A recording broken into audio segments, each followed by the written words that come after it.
안녕하십니까. 관악서울대학교 치과병원 보철과 백연아입니다. 이렇게 대놀 수요 세미나에 참여할 수 있게 되어 매우 영광입니다.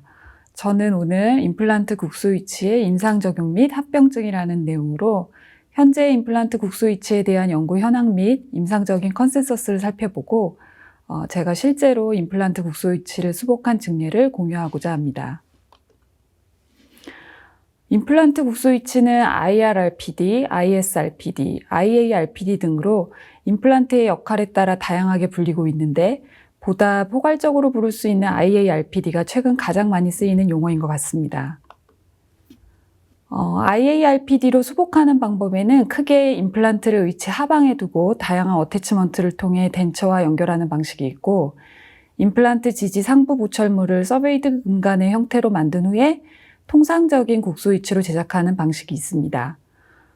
국내에서는 급여 임플란트 제도의 시행으로 두 번째 방법에 대한 관심과 수요가 크게 증가하였으며 실제 임상에서 수복 치료로 많이 활용되고 있습니다. 그렇다면 임플란트 국소 위치에 대한 에비던스는 어느 정도일까요? 이 두 수식 중에 의치 하방 연결 수식의 역사가 더 오래되었고 이에 대한 증례 보고 및 임상실험 논문 또한 상대적으로 많이 보고되고 있습니다.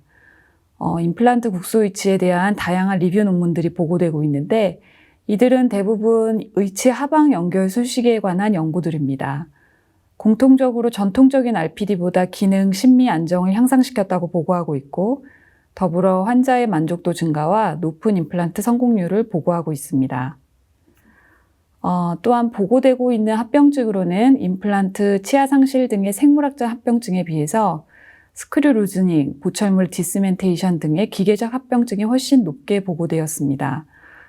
그리고 이는 대부분 정기적인 리콜책으로 해결할 수 있는 합병증이었다고 보고되고 있습니다. 간간히 임플란트 서베이드 크라운을 이용한 IARPD 케이스도 드물지만 찾아볼 수 있었습니다. 그렇다면 역학적으로 임플란트 하방 어태치먼트 수복 방법과 서베이드 크라운을 이용한 수복 방법 어느 것이 더 유리할까요? 다음 논문은 유한요소 분석 논문으로 힐링 어버트먼트, ERA, 오링, 그리고 서베이드 크라운으로 임플란트를 이용하였을 때 발생하는 응력을 보여주고 있는데 서베이드 크라운으로 수복한 것이 가장 응력이 높게 나타났고 특히 측방력이 가해졌을 때 높게 나타났습니다. ERA가 응력 분산 면에서는 가장 유리한 방법이라고 보고하고 있습니다. 그래서 임플란트 지지 서베이드 크라운을 이용한 RPD 수복 방법에 관한 임상 연구들은 대부분 우리나라에서 후양적 연구의 형태로 발표되었습니다. 2017년에 발표된 다음 논문은 좌측과 같이 서베이드 크라운을 수복한 후에 RPD로 수복한 환자 12명과 의치 하방에 어태치먼트를 이용해서 수복한 환자 12명을 1년 이상 기간 동안 관찰하여 보고하였습니다. 임플란트 생존율은 두 케이스 모두에서 모두 100%를 나타내었으나 합병증은 우측의 어태치먼트를 이용한 그룹에서 훨씬 높게 나타났습니다. 합병증의 종류로는 어태치먼트의 유지력 상실이 가장 흔하게 발생하였습니다. 또한 무치약 환자에서 임플란트 4개를 식립한 후에 서베이드 브릿지를 전치부를 수복한 후 컨벤셔널 RPD로 수복한 그룹과 마그네틱 형태의 어태치먼트를 임플란트에 연결한 후 오버덴처로 수복한 그룹을 비교한 논문도 있었습니다. IARPD로 수복한 그룹에서는 임플란트의 생존율이 97.3%를 나타낸 반면 오버덴처 그룹에서는 70.4%로 나타나서 그 생존율에 있어 확연한 차이를 나타내고 있습니다. 임플란트 주변 마지널 본 로스에서도 확연히 오버덴처 그룹에서 높게 나타났고 보철적 합병증에 있어서도 IARPD 그룹은 클래스프 루즈닝이나 크라운 탈락 등 비교적 쉽게 해결할 수 있는 마이너한 합병증이었는데 반해 오버덴처의 경우에는 발생 빈도도 높았을 뿐 아니라 덴처 프랙처, 어태치먼트의 탈락 또는 혹은 동요도 증가 등으로 해결하기 다소 번거로운 합병증으로 나타났습니다. IARPD에서는 임플란트의 생존율도 높게 나타났을 뿐 아니라 합병증 또한 보다 더 적게 보고되고 있어 상악 전악 수복 시 소수의 임플란트를 신고 리무버블로 수복해야 할 경우에 오버덴처보다는 IARPD로 수복하는 것을 추천하였습니다. 저를 포함한 모든 임상가들이 궁금해하는 IARPD에 대한 임상적인 가이드라인을 제공하는 기존 문헌도 있었습니다. 이 역시 의치 하방 연결 방식을 위한 가이드라인이기는 하지만 두 가지 방법 모두, 그러니까 서베이드 크라운으로 하고 컨벤셔널한 RPD로 수복하는 방법에서도 참고할 수 있을 것이라 생각됩니다. 먼저 후방 연장 국소 위치의 환자에서는 제2대구치 위치에 식립해서 케네디 클래스 1, 2를 3로 전환시킬 것을 추천하였습니다. 그러나 최후방 지대치가 불량하거나 혹은 클래스프를 생략해서 신미성을 제고해야 한다면 그냥 그 최후방 지대치 옆에 식립할 수도 있다고 언급하였습니다. 또한 RPD 디자인은 최대한 기존 RPD와 같은 방식으로 디자인하고 최대한 심플하게 주 연결 장치는 견고하게 제작할 것을 제안하였습니다. 마지막으로 유지관리의 중요성을 강조하였습니다. 임플란트 국소 위치에서 이상적인 임플란트의 위치를 알아보기 위한 문헌들도 많이 보고되었는데요.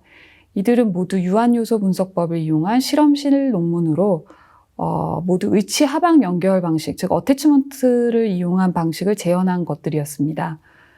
논문들마다 유한 요소를 어떻게 설계했느냐에 따라서 이상적인 임플란트 위치에 대해서는 다양하게 제안하였는데 이와 같이 지대치에 가깝게 식립하는 것이 응력 분산면에서 유리하다고 보고하기도 하였고, 다른 저자는 지대치와 임플란트에 가해지는 응력을 고려할 때에는 지대치 근처, 즉 잔존 치조제의 근십 쪽에 식립하는 것이 유리하지만 잔존 치조제에 가해지는 응력을 고려할 때에는 잔존 치조제의 최후방의 임플란트를 식립하는 것이 더 낫다고 보고하였습니다.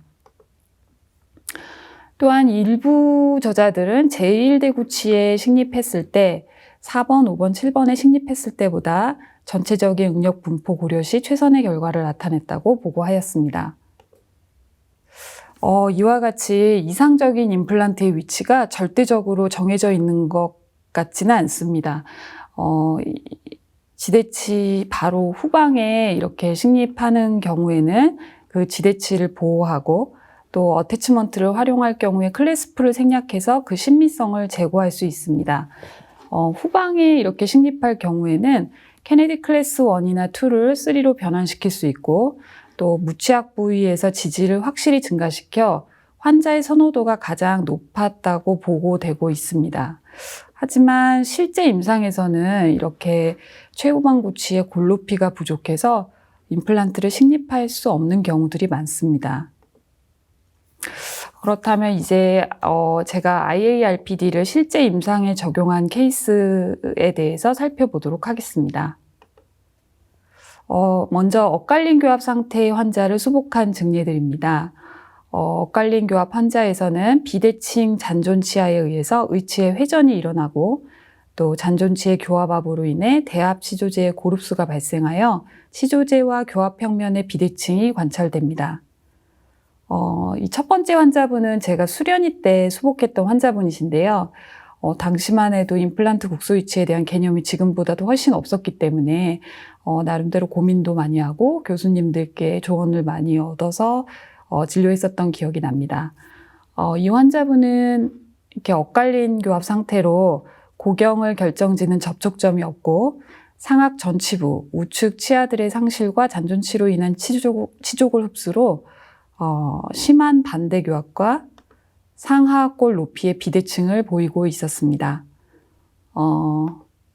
26번은 발치하기로 결정하였고 23번은 환자분과 협의하에 세이브하기로 결정하였습니다. 환자의 경제적 요건을 고려해서 상악에 4개 임플란트를 식립하기로 하였고 23번이 고립지대치로 작용하는 것을 방지하기 위해서 24번과 25번 위치에 임플란트를 식립하였습니다. 나머지 2개는 처음에 대칭되는 위치 13번, 15번에 식립하려고 했지만 보다 더 골량이 충분한 26번, 27번 위치에 식립을 해서 이렇게 23, 24에 식립하고 26, 27을 골량을 고려해서 식립을 했고요. 그래서 다음과 같이 식립한 다음에 클래스 2 모디피케이션 1 RPD로 최종 수복하였습니다.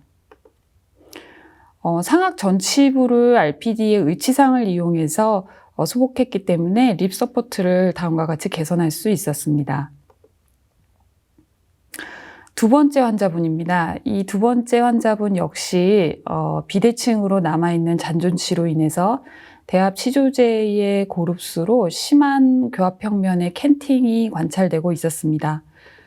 이렇게 덴처의 파인 자국들을 보시면 대합되는 잔존치가 지속적으로 교합압을 가했음을 알 수 있고, 이로 인해 하방의 치조제가 흡수되어 있음을 볼 수 있습니다. 파노라마 사진이고요.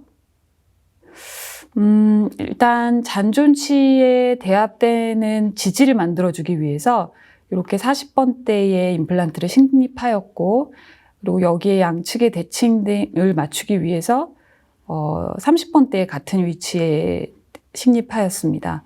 그리고 30번대 임플란트에 대합되는 또 지지를 형성하기 위해서 이렇게 20번대 대합되는 부위에 임플란트를 식립하였습니다. 하악 잔존치로 인해서 이렇게 상악 치조제의 고릅수가 심하게 이루어진 상황이어서 임플란트를 식립할 때 이렇게 고리식을 많이 해서 식립을 해주셨습니다.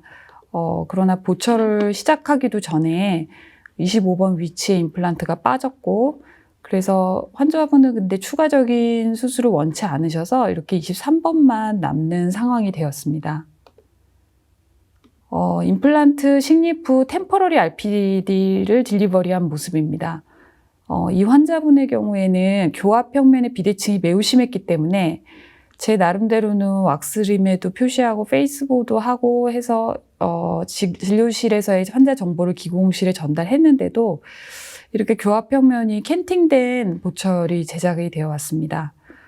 어쨌든 여러 번의 기공실과 왁스덴처상에서 조정하는 과정을 거쳤지만 만족스럽지가 않아서 제가 체어사이드에서 직접 배열을 하고 나서야 이렇게 좀 수평적인 교합평면을 얻을 수 있었습니다. 이거는 이제 환자분이 치아 길이가 좀 긴 것 같다고 하셔가지고 그 내용을 기공실에 전달하기 위해 표시한 모습이고요. 원래는 20번대의 서베이드 크라운을 수복하고 RPD로 제작할 계획이었지만 25번 상실 이후 23번을 싱글 크라운으로 하기가 좀 불안하고 환자분도 더 이상의 수식을 원치 않으셔서 그냥 서포트만 담당하는 상태로 수복이 완료된 상태입니다. 네, 첫 번째 환자와 두 번째 환자를 비교해 보면 첫 번째 환자는 양측 대칭성 확보나 어떤 사각형 지지를 어느 정도 포기하고 골이 더 충분한 위치를 선택해서 식립을 했고요. 두 번째 환자는 골이 부족함에도 불구하고 어떤 양측 대칭성이나 하악에 의한 지지를 더 신경을 써서 식립을 한 건데, 결과적으로 첫 번째 환자에서의 치료가 더 바람직했다고 생각이 듭니다. 역학적으로 또 개념적으로 이상적인 위치에 식립하는 것도 중요하지만 실제로 임플란트를 식립할 때에는 어떤 골양이나 골질을 파악해서 유연성 있게 그 위치를 선택하는 것이 중요하다고 생각이 됩니다. 다음 환자분은 기존 위치의 불편감으로 내원하신 환자분입니다.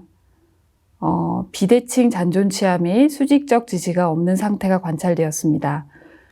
이분의 경우에는 구치부에 비대칭 잔존치가 없어서 앞 두 분과는 달리 잔존치조제의 고릅수나 비대칭은 뚜렷이 관찰되지는 않았습니다.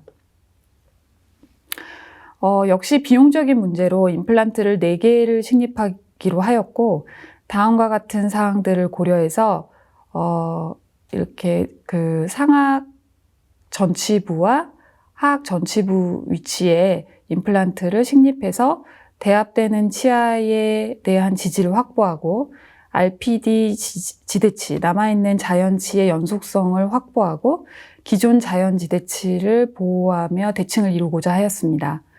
또한 전치부를 고정성으로 수복해서 환자가 틀니를 미착용 시에도 심리적 베네핏을 얻고자 하였습니다. 통법을 통해 이와 같이 케네디 클래스 1 형태로 수복을 완료하였습니다. 이게 보철 수복 후 파노라마고요. 그런데 6개월 간격으로 체크 중에 점점 이렇게 21번 주변 골이 점점 흡수되는 모습이 보였고, 흡수 속도 및 형태가 임플란트의 찢어짐이나 파절이 의심되는 상태로 보여서 열어보았더니 이와 같이 임플란트의 파절이 관찰되어 제거하였습니다. 다음과 같은 사항을 고려해서 전치부에 식립하고 IARPD로 수복하였는데 임플란트가 저렇게 상실이 되고 나니까 그 원인에 대해서 이렇게 저렇게 고민을 좀 해보게 되었습니다. 일단 전치부에 가해지는 교합력의 방향이 임플란트의 바이오메카니컬한 측면에서 불리하지 않았나 생각도 해봤고요. 또 식립 부위의 골 조건도 미흡하지 않았나 되돌아보았습니다. 그런데 무엇보다 이 환자분은 이렇게 우각부가 엄청 발달되어 있는 교합압이 크게 큰 분이었고, 기존 사용하던 덴처의 마모 및 파절에서도 보시다시피 교합력이 엄청 강한 분이었습니다. RPD 지대치의 예후에 영향을 주는 여러 요인을 분석한 한 논문에서 성별과 대합치의 종류가 그 예후에 영향을 준다고 보고하였습니다. 즉, 남성의 경우 RPD의 지대치가 상실될 위험이 무려 5.48배나 높다고 보고하였고요. 대합치가 덴처인 경우에는 그 지대치의 상실률이 크게 이렇게 15%로 크게 감소한다고 하였습니다. 즉, 교합력이 높으면 RPD의 지대치의 예후에 악영향을 준다고 해석할 수 있습니다. 또 임플란트의 종류에 대해서도 생각해 보았는데요. 임플란트의 파절의 위험이 비교적 높다고 볼 수 있는 코니컬 인터널 타입 대신 환자의 교합력이 크다는 점을 고려해서 익스터널 타입의 임플란트를 식립했었더라면 실패를 막을 수 있지 않았을까도 생각해 볼 수 있었습니다. 추가적으로 또 고려해 보자면 전치부에 이렇게 식립하는 것도 의미가 있지만 수직적 지지를 확보한다거나 지지 영역을 확대하지는 못한 것 같습니다.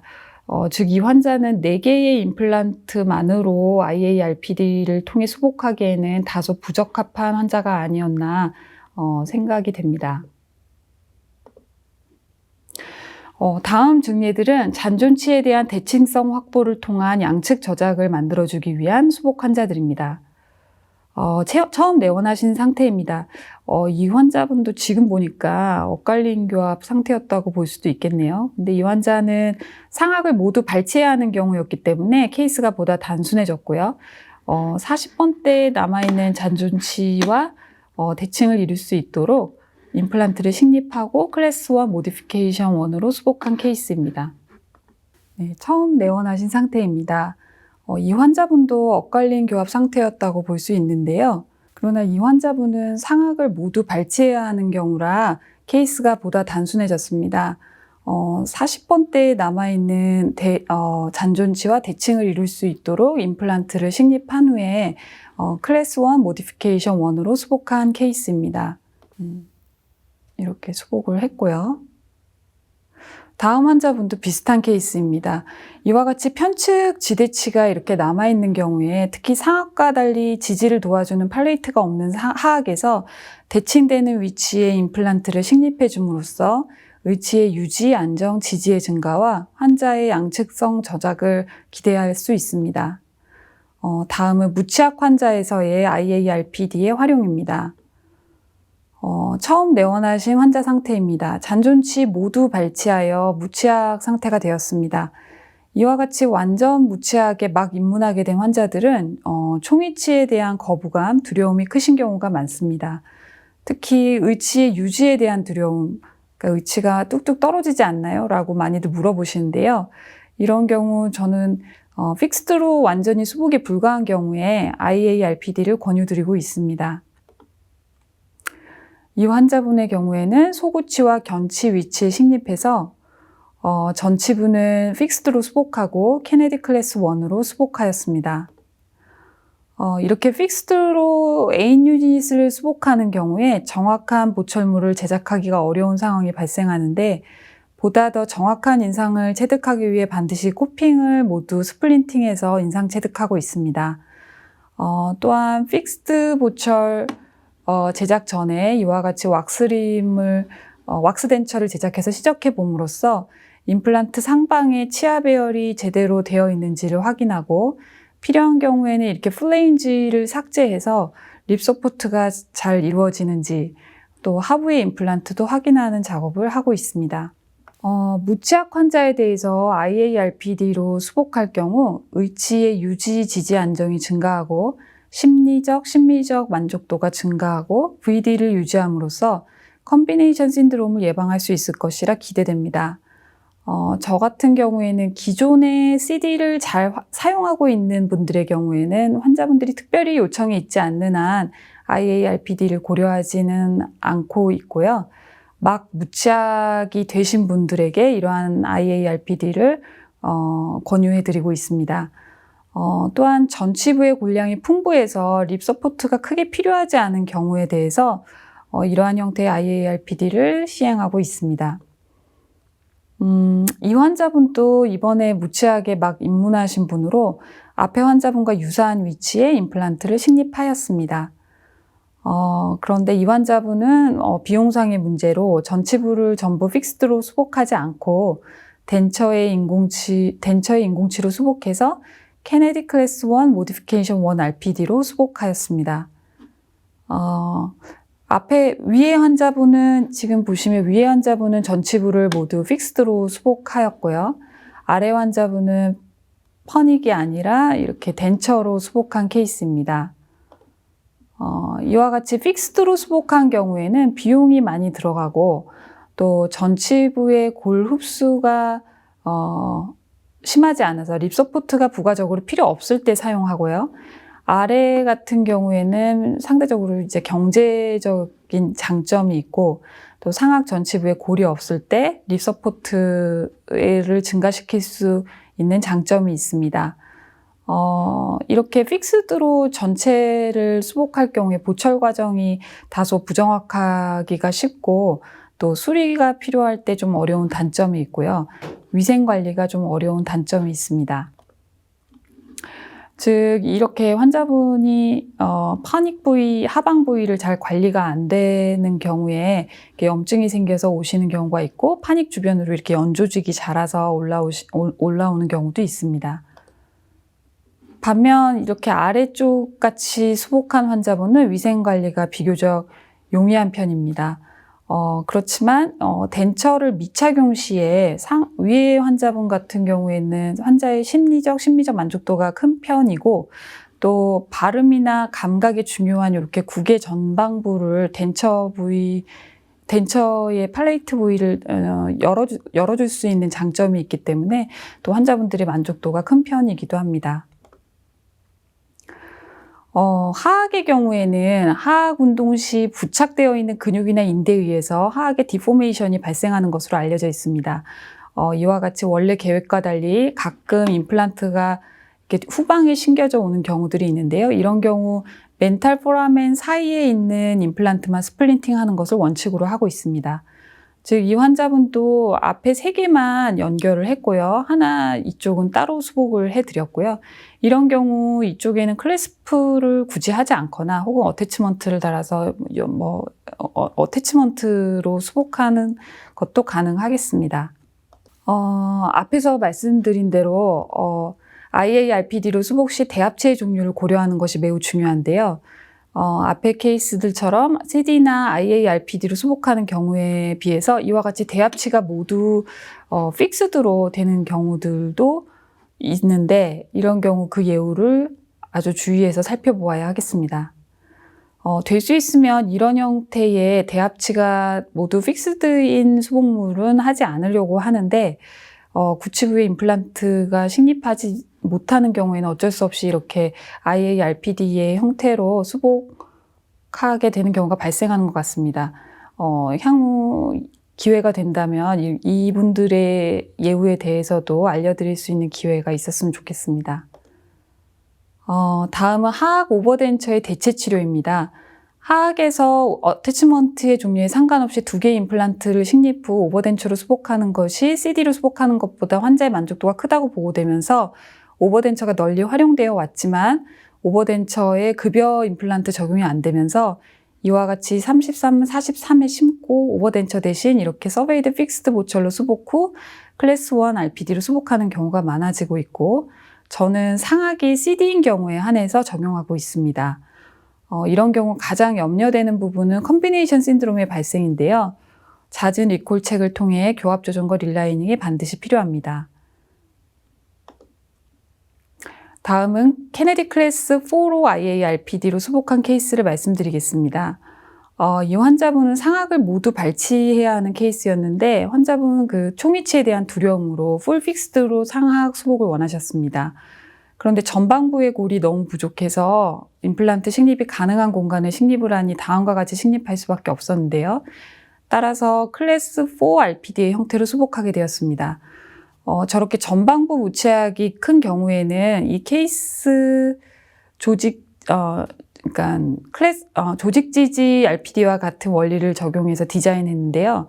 펄크럼 라인을 중심으로 위치가 회전할 것을 예상하고 이를 방지하기 위해 최후방 구치의 디스탈에 간접 유지 장치를 디자인하였습니다. 환자분 매우 만족하시면서 사용 중이시고 전방부를 덴처로 수복함으로써 립 서포트 증가를 통한 친밀성을 제고할 수 있었습니다.